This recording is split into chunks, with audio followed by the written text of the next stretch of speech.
Hello everyone, welcome. My name is Phoenix and this is the Consumer's Guide to Filmmaking. Angel Heart, 1987, Alan Parker.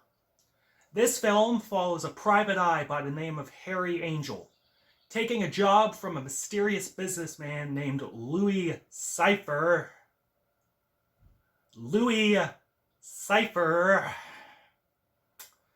Angel is tasked with finding a singer by the name of Johnny Favorite.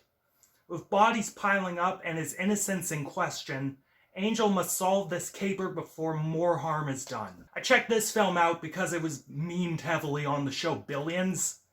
Gotta say, the memeing and my subsequent curiosity was worth it. This was a hell of a neo-noir mystery. And this film is probably the most neo-noir film I have ever seen. Seriously, if the Hays Cone weren't a thing and this novel were written earlier, this film could have been made in the 40s and fit in seamlessly with the true noir classics of the time. It replicates much of what made that period of film history so fascinating almost perfectly. It especially does this from a technical perspective. Shot on film, the warm grain of the cameras makes the film feel much older than it is. It makes it feel more raw as well. The lighting in this film is also just brilliant. The use of shadows and natural light, just like those classic noir films of the 40s, makes every scene a visual feast and aesthetically pleasing.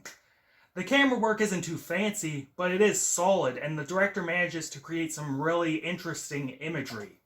The editing as well aids with the surreal nature of the second and third acts, as the choice of what shots to show when can conceal information in a very subtle manner. The score of the film is also amazing noir goodness, but with a very 80s twist. The synths, the sax, and jangly percussion sounds like a dark wave industrial take on the classic big band score style of the old noir films. The writing in this film, when it's at its strongest, is incredibly compelling. The dialogue reads like an old-school noir film. It's incredibly snappy and organic, yet poetic, and is fully unencumbered by the censorship of old-time Hollywood. But where it falters, I find, is in the first act. The film kind of telegraphs its plot twist a little too hard at the beginning. The opening conversation practically spells out what is going to happen, and not in a very subtle way. In my opinion, this kind of ruins the otherwise strong second and third acts, because it robs them of tension. The second and third acts of this film are incredibly engaging and captivating regardless, though. I love the way Alan Parker starts to make the viewer question reality and make Harry Angel an incredibly unreliable narrator. The film also has this very surreal use of religious imagery, especially with the black preacher that pops up every now and then. What the exact messaging of that is, I don't quite know, and it might require a rewatch to understand fully. This film is brought to life by a stellar cast. In our leading role, Mickey Rourke gives a very charming performance as Harry Angel.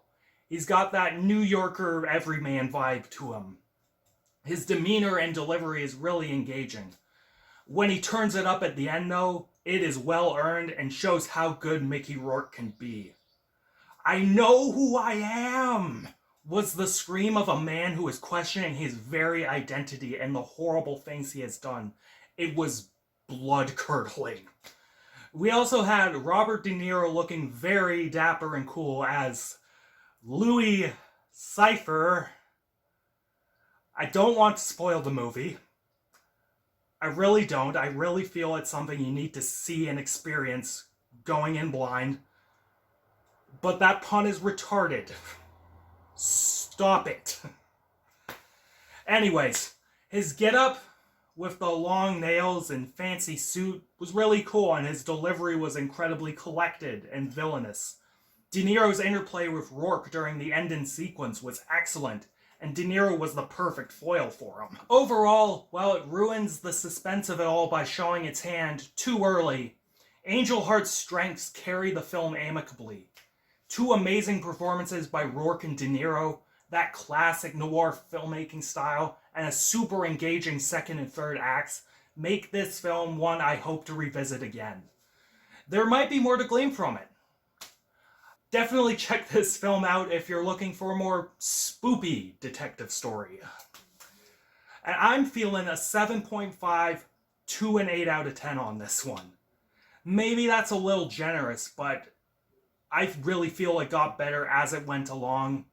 And this score might change on a rewatch. Nah. Catch you later, guys.